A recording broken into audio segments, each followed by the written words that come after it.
These quiet moments during the day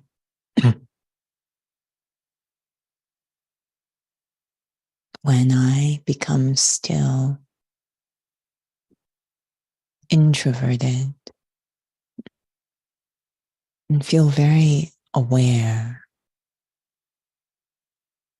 very awake.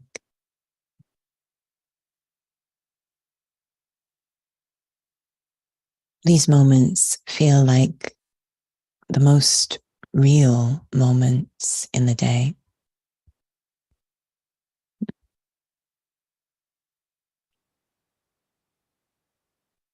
During the day, becoming entangled in sound and time and action, I feel as if I can get a little lost in the drama, in the roles, in the responsibilities, in the reactions.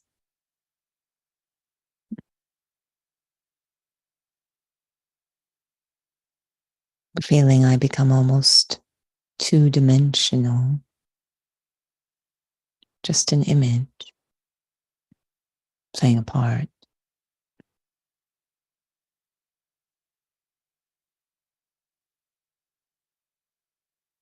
But this quiet moment now, I feel a sense of depth returning to the self.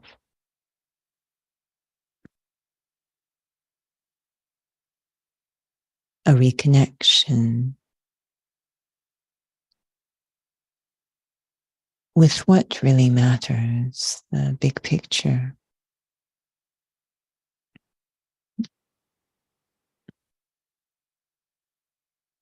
Going beneath the surface of the self, deeper dimensions of the self,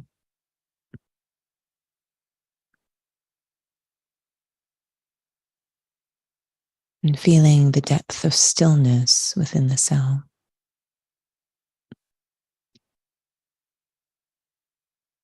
Awakening once again to the reality, what is beyond sound, time, and action about the self.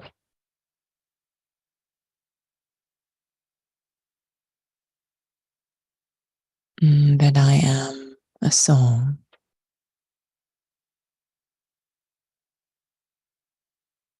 a spiritual being,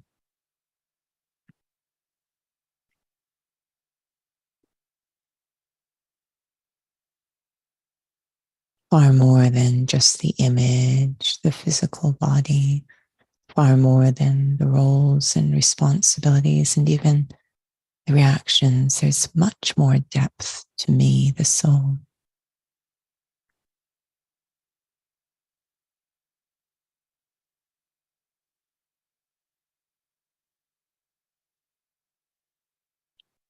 And when I give 100% of my attention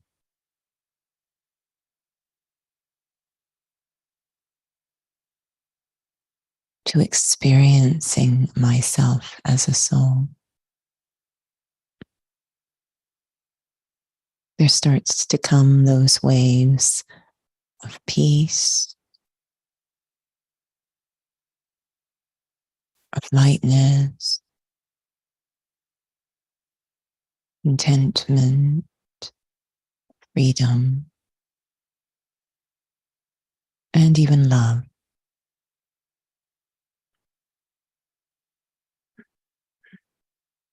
And with each wave, I feel more and more myself. I feel more and more real.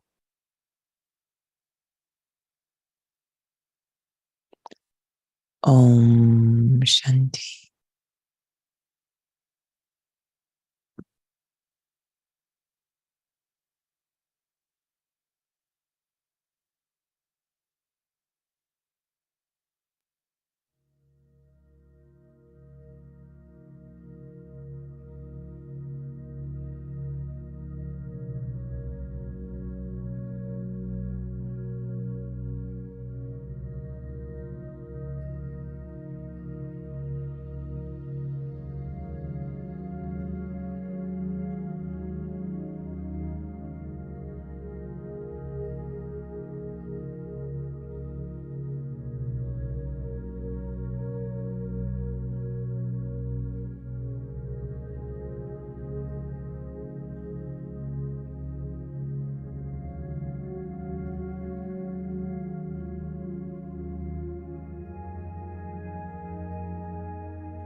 Om Shanti, and welcome to Interview the Raj Yogi. And tonight's topic is being real. So, as always, we welcome if souls have questions. Feel free to type in the chat box on Instagram or on YouTube. So, this topic of being real is reflecting a bit on the commentary that was shared. I guess perhaps maybe what inspired it was being in a situation where two different parties are sort of in conflict with one another. And I don't think it is a coincidence that I'm in the middle of it. But neither of them are really actually receptive to spirituality. So sometimes I wonder if I'm just being silent or possibly on the edge of looking like I'm agreeing. So I was reflecting on the commentary and really checking in. Of course, for those who are in these sessions, this is about foundations of Raja Yoga. It's making me just reflect on just faith and just the internal state I need to be in a situation like that. Not sure if you have any thoughts.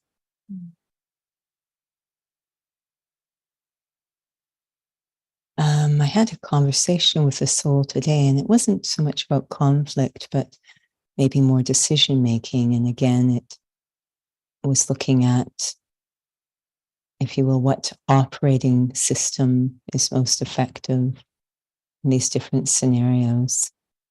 And it's, it might appear like doing nothing, but as we say, stiti or stage, and which comes from awareness, Smriti, affects Shrishti, the world, and a bunch of other things too.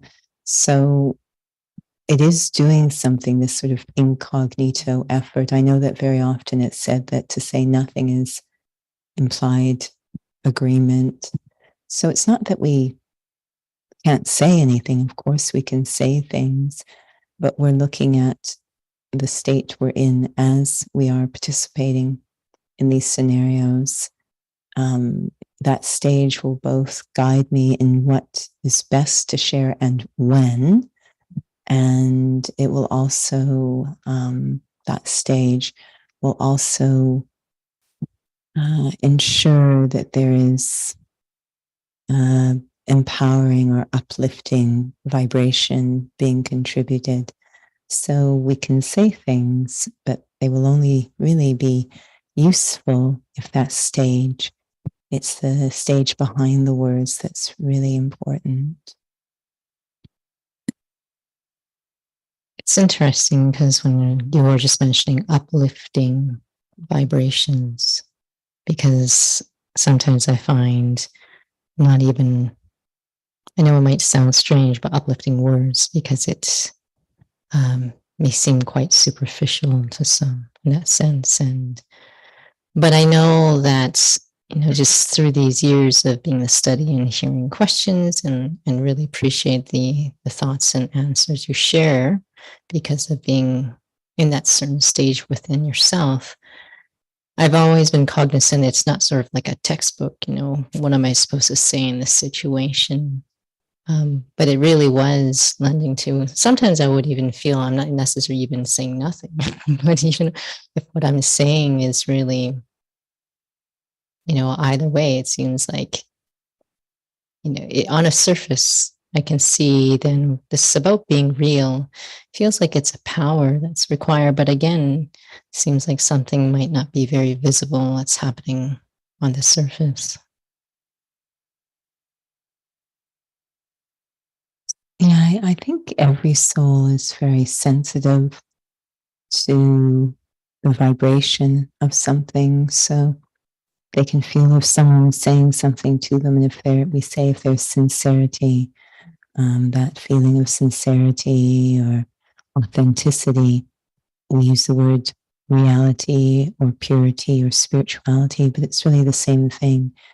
I think souls can feel that. So we're actually quite sensitive to vibration. And I've always really appreciated that sometimes I listen to some souls speak and they speak in very simple. It's not that they're particularly articulate. There's a lot of bravado in their speaking. It's very simple, but it's quite profound because it's so sincere. So I think that we're all aware there is something to that vibration. In your experience, what has it been like just in certain scenarios you find yourself in terms of not just necessarily souls who are receptive, but might even be a bit in a place where it's a very sensitive topic. And what has your experience been like? I think the stage definitely guides the sincerity, which is almost a universal language. But also the stage will again give guidance to what to say when. Sometimes we try to think and think and think of what to say, and our timing will not be accurate. But if I'm in a really, if you will, connected state inside, in that sort of spiritual state, it kind of guides what to say and when to say it. And again, we talk about mind and intellect. We try to think our way into these things, but we're really talking a bit more about the intellect when we're real, which is a very liberated state. We're not invested. We don't need a certain outcome. We're not looking for some sort of result or some sort of return. That freedom actually allows us to operate at our best. So then our intellect is working on, and then also add in this idea of being connected to a source of realness, which is the Supreme Soul, that also allows us to operate at our best. So we're able to, if you will, say the right thing at the right time. Have you noticed that sometimes it just takes time for, not like again about looking for outcomes or impact, but you certainly want to be some sort of positive force for change versus keeping things stuck? I always used to, this may not sound initially like it's related, but I always used to, excuse me, enjoy watching a dancer like Mikhail Baryshnikov, because every single time consistently he came onto that stage and did incredible movements, you were never holding your breath wondering if it was going to work out well. You could relax knowing every single time it would work out well. And so I think that that's really what we're building towards spiritually. So for a dancer and athletes, that's called the zone.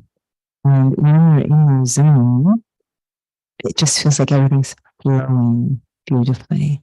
The timing is good, the energy, everything flows. So, I think Mikhail Baryshnikov methodically studied how to create that zone. Every single time he performed, he was in that zone. It wasn't hit and miss, like it can be for many, but I think he was very methodical in getting there, practicing. So similarly, I think it depends so much on what our daily practice is, to be able to go that spiritual zone, if you will, so that we can show up consistently in a real way. But it depends again. I'm not sort of hit and miss and biding time until it builds. I'm doing something. There's a methodical practice I'm engaging in so I can consistently be in that zone. You find then that you take it as an opportunity for learning then if you're not in that zone versus, okay, you know what, I'm just not going to go. Absolutely. If it feels like things are off, or vibrationally disjointed, then it's okay. So moving forward, what do I need to do? Sometimes, quite frankly, it's as simple as we just talk too much. And that takes us out of reality. There's just too much expansion. So that's good information when I need to practice going forward. We had such a beautiful class this morning on different points that are indicators, but also guidance in how to maintain our spirituality, how to keep progressing. So, my favorite point was when it gave the example of, if a king went to a jewelry shop and he saw a piece of jewelry that he'd like, he would just even maybe touch it, but just look at it and leave. Just a signal. And then his aide knew that's just a signal. That's about as essential as one can get, but so powerful. So we can learn things along the way if we're attuned to that. What do I need to practice moving forward so I keep progressing? I'm involved in a team, and you've recently returned from a retreat from the team called The Time. And I've always been very just touched and inspired hearing about when this event was held in the very beginning, when the senior students, many of them who have now transitioned, but they were there during the original days, and they had such an internal state of being that they could be around those who play those parts of politics and perhaps maybe even just very tense, whatever types of global relations. And oftentimes I hear they don't even actually speak a lot. It's actually their stage. And so perhaps I was thinking about that, because one of the parties in this interaction with there's a lot of tension, there's a lot of feelings of injustice, and I think that's where I'm at. It's like I don't feel there's even anything I can really actually say, and if there anything that I actually say, I kind of in a way sort of, for lack of a better word, becomes kind of worldly in that sense. It's not actually spiritual, because I don't think anything spiritual is actually going to be something the soul is receptive to either. So I suppose I've been thinking a lot about these senior students, these original students, the kind of stage that they can have, because a lot of the leaders that they've been involved with in terms of interactions, they're in that place too, where there's just so much going on inside. It feels like there needs to be something much deeper beyond the words. Yeah, I think the seniors in this organization rose to a very high level of leadership, which transcends, we say, the kings of kings. There's certain stages or qualities that are universal. It doesn't matter what your language or culture or country is, these are universal. And to master those universal aspects of leadership, it's going to make it very easy to navigate through these different situations. And these universal qualities of leadership, of course, are self-respect, respect for others, love, patience, forgiveness. So they've mastered that quality or character of leadership to the natural state. They just are in that stage. So if they're in a challenging situation, it might look like two sides are in conflict. They actually will be in agreement around these universal or overarching. They both will value respect. So if they're both shown or experience respect, then it changes the dynamic rather than what they're saying and what they're saying there can never be. So we have to kind of get to that overarching or universal qualities. Again, the phrase we use is King of Kings, these overarching qualities of leadership, master those, and those can move through the world and connect with anyone. everyone responds to love, peace, all of these things. It always feels like it's just going back to the foundation and so perhaps maybe about this aspect about being real. And it's interesting because you tell someone to practice being soul conscious. Well, for many reasons, they say, what does this have to do with this? What does this have to do with that? And again, practically, your experience, what has that been like for you? I feel, as you move along, you sort of get the hang of it all. And I just feel so fortunate. There's so many situations where we could find ourselves saying, I don't know what to do. We don't feel we have the sufficient skill set or knowledge. And just but coming into spirituality is not in every situation I know what to do. And it's a very internal adjustment, if you will. So I have, if you will, a lot of trust and faith in spirituality. We live in a very complicated world with complicated situations. And to be able to know in every situation, I know what to do. Yes, it is to get real. That is to, as a soul, to experiencing myself to be a soul, I get to access those innate qualities of the soul, and those are useful in any scenario. I think the one thing that kept me light through it all was really feeling, in terms of this aspect of soul consciousness, I'm not responsible for fixing things between these two. But it was really that it just kept feeling like there wasn't really about a sense of outcome, wasn't really, and that kind of felt like it sort of took what could look like a burden on the shoulders. But one thing, though, for those who've taken the course, you learned about the basics, which is the most important in terms of soul consciousness, and that connection and relationship with Supreme Soul is also soul.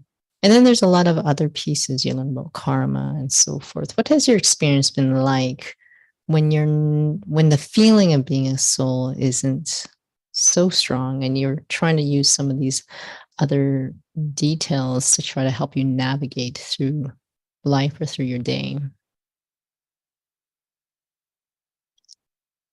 I think that they can have some impact, be effective to some degree, but not powerful. So I can cope and maintain some semblance of dignity, but I can't really benefit or transform. So that power that we want is lacking. So the odds are high that it will probably loop again. That, even we say in the course today, talking to us, what is God for? And using God to fix this, that, beseeching God or calling on God to do this. But this idea, what is the most powerful use of God? Is to transform the self, period. So in every situation, I'm using God not so much to cope. I'm using the most powerful use of that being is to connect myself to that being, to transform myself in that situation. And this then brings it all together. Mob karma tells me whatever situation I found myself in, I created. If I don't change, it's going to repeat. It's always going to come back to, I've got to transform myself. If I just let me use that power, let me just use God to change the situation. If I don't change myself, it will come again as I'm repeating the same karmas. So, what is the most powerful use of spirituality is to transform the self. So it doesn't feel like it's bits and pieces. And what I do here in every situation, it's how am I showing up? Am I using soul consciousness and God consciousness, understanding the law of karma? But unless I put something different out, nothing's going to change. I'll sort of dodge this bullet, but another one's right behind it. So this feeling of, am I responding differently? Not I'm trying to change the situation, but am I changing relative to the situation? Is that how I'm using God and spirituality? So that's also getting real. Perhaps just one last question. I know we're running out of time. What has your experience been like when you know you're in that place where you feel powerful? Because we also have signs of what our ideas of what that might look like. I love that our slogan, Daddy Janki said so many times, is Om Shanti. Before coming to this study, there was like this mantra in my head, I need to be real, I need to be real. And then I came into the study, was told I was a soul belonging to Supreme Soul, and I felt remarkable peace. And I then understood this is what real feels like. And now I have a method as well to get real. So that's always been the sign that I'm connecting to myself, I'm connecting to God, that I'm real in the situation I'm in myself, is I feel very peaceful, constant, uninterrupted peace. We could even use the words contented or blissful. That's a sign to me that I'm in the right place. Well, you just opened up a whole new door, but we'll not go there. It's about what's just being able to know what real peace is. Perhaps there'll be another session. And so we'll have a little reflection.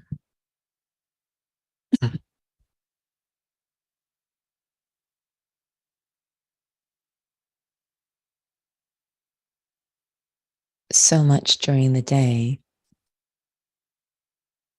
my attention can be on the outer physical world, what's going on, what I'd like to happen, what is happening.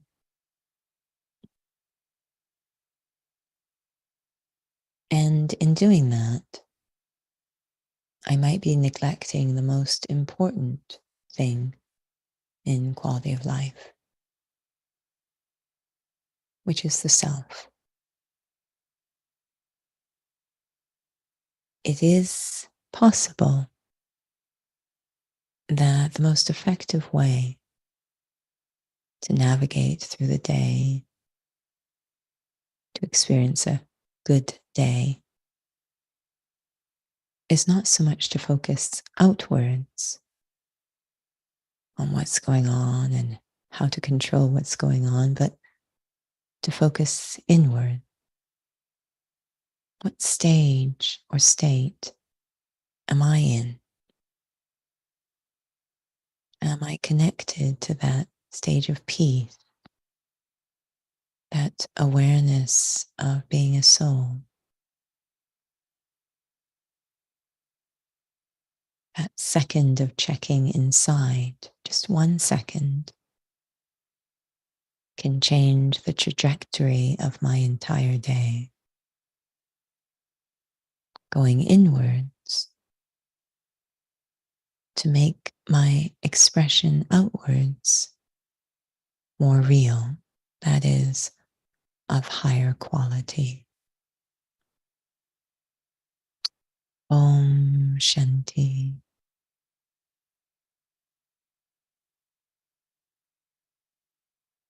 Om Shanti. Thank you to those who've joined with us on Instagram and on YouTube. I wanted to let you know next week we will not be able to offer interviews with Raj Yogi, but we will. Judy is going to be in another city. It'll be too late, I believe, for us to try to have the interview. So we'll actually just change it to an experience session. So it will be the hour of meditation. The first 30 minutes will be gentle music. The last half hour will be moments of reflection and silence, as we used to have on the Tuesdays. Please visit the website. Again, we have had some new on-site sessions that are being offered at the Northeast location, now called Inner Peace Center, as well as the Academy and a workshop that's happening monthly. So all of that information, all of the online sessions as well, really to practice soul consciousness, all of that is on the center's website. So we encourage you to take a look at that. So thank you again for joining. Shanti.